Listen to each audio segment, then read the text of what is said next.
નમસ્કાર વિદ્યાર્થી મિત્રો, ગુડ ઇવનિંગ બધાને। હવે વિદ્યાર્થી મિત્રો છેલ્લો હથોડો આપણો અત્યારે યથાવત છે। યુનિટ 2 બીજું ચેપ્ટર છે, એમાંથી બધા પ્રેક્ટિકલ ક્વેશ્ચન છે। મારાથી એક થોડી શરત ચૂક થઈ ગઈ। અગાઉના પેપરની અંદર છે ને સેકન્ડ ચેપ્ટરમાંથી કેટલાક થિયરીના ક્વેશ્ચન પૂછાતા હતા, એટલા માટે મેં થિયરીના એક બે ક્વેશ્ચન આપ્યા છે। પણ તમારે અત્યારે એ થિયરીના ક્વેશ્ચન પર નજર નથી કરવાની, માત્ર પ્રેક્ટિકલ, એમાં પણ ખાસ કરીને letter writing, report writing, resume અને પ્રપોઝલ રાઇટિંગ, આ ચાર વસ્તુનું આપણે ધ્યાન રાખવાનું છે। અને પાંચમી બાબત છે ટેકનિકલ ડિસ્ક્રિપ્શન।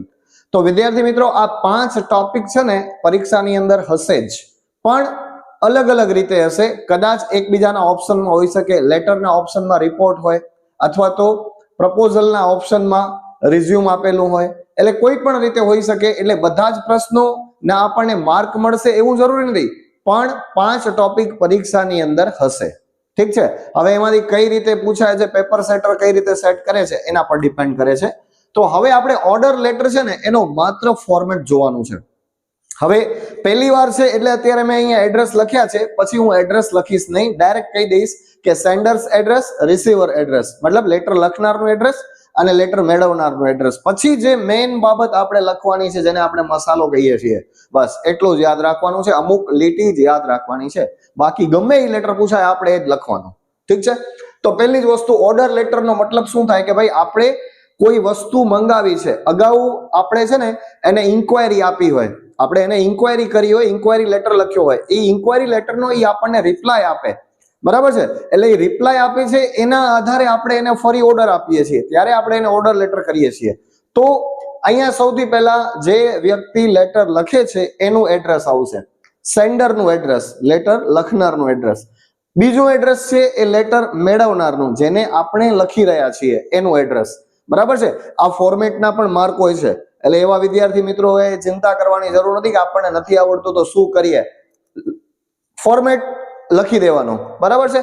ત્યાર પછી સબ્જેક્ટ આવશે, ત્રીજા નંબરનો પોઈન્ટ સબ્જેક્ટ, એટલે કે વિષય, આપણે શું લખીએ છીએ। તો સબ્જેક્ટની અંદર વિદ્યાર્થી મિત્રો જો આટલું તો ફિક્સ જ છે। હવે જે હું અહીંયા બોક્સ બનાવું છું ને એ વસ્તુ ચેન્જ થઈ જશે, કેમ કે ઓર્ડર આપણે કઈ વસ્તુનો આપીએ છીએ એના ઉપર આધાર છે। આ બોક્સ બનાવેલું છે ને એ બદલી જશે, બાકી આટલું તો રહેશે જ, એન ઓર્ડર 4 આટલું તો રહેવાનું જ છે। હવે અહીંયા એન્જિનિયરિંગ ડ્રોઈંગ ઇન્સ્ટ્રુમેન્ટ્સ છે, એની જગ્યાએ સ્પોર્ટ્સ ઇન્સ્ટ્રુમેન્ટ હોઈ શકે, મ્યુઝિકલ ઇન્સ્ટ્રુમેન્ટ્સ હોઈ શકે, અથવા તો બીજા કોઈ પણ ટૂલ્સ હોઈ શકે, મશીનરી ટૂલ્સ હોઈ શકે। એ લેટર કેવો પૂછાય છે એના પર આધાર રાખે છે, બરાબર છે। પછી ચોથા નંબરની બાબત, આ પહેલા નંબરની બાબત, આ બીજું પોઈન્ટ, આ સબ્જેક્ટ ત્રીજો પોઈન્ટ, અને એના પછી નંબર 4 નંબર એટલે સંબોધન, એને ઇંગ્લિશમાં સેલ્યુટેશન કહેવાય। તો ચોથા નંબર ઉપર આપણે રેસ્પેક્ટેડ સર ઓબ્લિક કરીને મેડમ, પછી કોમા ફરજિયાત, બરાબર છે। ઘણા બધા લેટરની અંદર ડિયર સર લખેલું હોય છે, પણ આપણે ડિયર સર નથી લખતા, આપણે રેસ્પેક્ટેડ સર અથવા તો મેડમ લખીએ છીએ, બરાબર છે। ત્યાર પછી હવે આટલું આપણે ગોખી જ નાખવાનું કે with reference to your quotation, ક્વોટેશનનો સ્પેલિંગ યાદ ન રહે તો with reference to your letter એમ પણ લખી શકીએ આપણે, એને જે આપણને લેટર મોકલ્યો હોય એ પણ આપણે લખી શકીએ છીએ। તો with reference to your letter, dated, date પછી ડી લગાડવાનો છે, DATE એની પાછળ ડી, પછી તારીખ। હવે વિદ્યાર્થી મિત્રો આ તારીખમાં ખાસ ધ્યાન રાખજો, આપણે એ ધ્યાન રાખવાનું હોય કે આપણે જે તારીખે લેટર લખ્યું છે ને એનાથી પહેલા, એનાથી અગાઉ એમનો લેટર આપણને મળી ગયો છે, ત્યારે આપણે એને ઓર્ડર આપીએ છીએ, બરાબર। તો 18th ડિસેમ્બર 2025 આ તારીખ લખી દીધી। વી would like to place, place એટલે આપણે એને આપીએ છીએ, ઓર્ડર આપીએ ને એટલે એના માટે ટુ પ્લેસ લખાય, to place an order for the following items, આટલું આપણે યાદ રાખી લેવાનું છે ગમે એવો ઓર્ડર લેટર પૂછાય એમાં।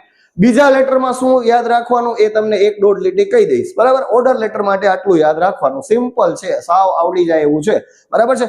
હવે મેઇન પાર્ટ આવશે, આપણે જે ઓર્ડર માટે આઇટમો જે લખવાની છે, કયા કયા ઇન્સ્ટ્રુમેન્ટ મંગાવવાના છે એનું લિસ્ટ લખવાનું, અને પછી એની અંદર આપણે એ ચર્ચા કરવાની કે આપણે એ વસ્તુ કેવી હોવી જોઈએ, કેટલા દિવસમાં મળી જવી જોઈએ, ડિસ્કાઉન્ટ કેટલું આપશો આ કોમન પોઈન્ટ હું તમને કહી દઈશ, બરાબર છે. અને લાસ્ટમાં કન્ક્લુઝન અને પછી છેલ્લે આપણે આપણી સહી કરતા હોઈએ તો યોર્સ ફેithફુલી કરીને આપણું નામ ને સહી, આટલું જ કરવાનું છે ઓર્ડર લેટરમાં, બરાબર. તો હવે બાકીની ડિટેલ આપણે આગળ જોઈએ.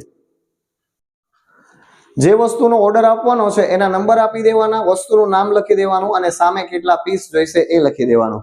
હવે વિદ્યાર્થી મિત્રો આમાં તમે બોક્સ પણ બનાવી શકો છો, મતલબ આ સ્પેશિયલી વસ્તુઓ માટે બોક્સ ન બનાવીએ તો પણ ચાલે, સમય બગાડવાનો નહીં. તો drawing board 50 number means number of, અહીંયા નંબર્સ લખ્યું છે. પછી mini drafter 50 numbers, drawing instrument box 50 numbers, આ રીતે લખી દેવાનું છે. હવે જે લખવાનું છે એ ધ્યાન રાખવાનું છે. આપણે એને એમ કહેવાનું છે, ગુજરાતીમાં સમજાવી દઉં કે ભાઈ મટીરિયલ છે ને એ સારી ક્વોલિટીનું હોવું જોઈએ.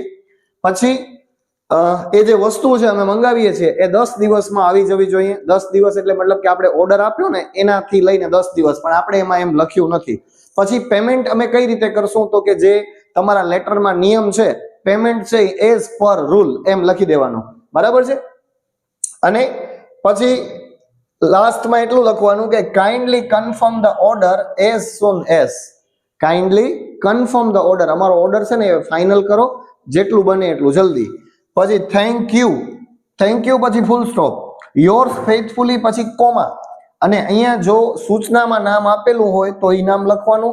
સૂચનામાં જો કોઈ નામ નથી આપ્યું તો તમે કોઈ પણ નામ લખી શકો છો, કોઈ પણ કંપની લખી શકો છો, તમને મજા આવે એ એડ્રેસમાં લખી શકો છો, બરાબર. એના માટે કોઈ નિયમ લાગુ પડતા નથી, બરાબર. તમે એવું નથી કે જે તે કોલેજમાં તમે ભણો છો, જે તે સિટીમાં તમે રહ્યો છો તો ત્યાંનું નામ ન લખવું કે એવું કાંઈ હોતું નથી, બરાબર. XYZ લખી શકો, ABC લખી શકો. Hitesh Makani purchase officer ABC engineering college, that's it, પૂરું. હવે આ કઈ રીતે લખવાનું ને તો પ્લીઝ એન્શ્યોર ધેટ, એટલે તમે ખાસ નક્કી કરજો કે the materials are of good quality, material છે એ સારી ક્વોલિટીનું હોવું જોઈએ. એની જગ્યાએ please ensure that the material should be હોવું જોઈએ, એટલે શુડ બી પણ કરી શકીએ છીએ, પણ materials are of good quality and delivered, ટૂંકમાં લખ્યું છે, એન્ડ ડિલિવર્ડ વિધિન 10 days, 10 દિવસમાં આવી જવું જોઈએ. Payment will be made, payment આપવામાં આવશે. Payment will be made as per terms, terms એટલે આપણે જે કન્ડિશન નક્કી થઈ હોય તે, ઇન ધ ક્વોટેશન અથવા તો ઇન ધ લેટર. બસ આટલું લખવાનું છે. આ તમારો થયો ઓર્ડર લેટર. હવે આપણે ફટાફટ બીજા લેટરનું એક ફોર્મેટ જોઈ લઈએ છીએ. બીજા લેટરના ફોર્મેટમાં એડ્રેસ લખીશ નહીં, હવે ડાયરેક્ટ સમજાવી દઈશ, બરાબર છે.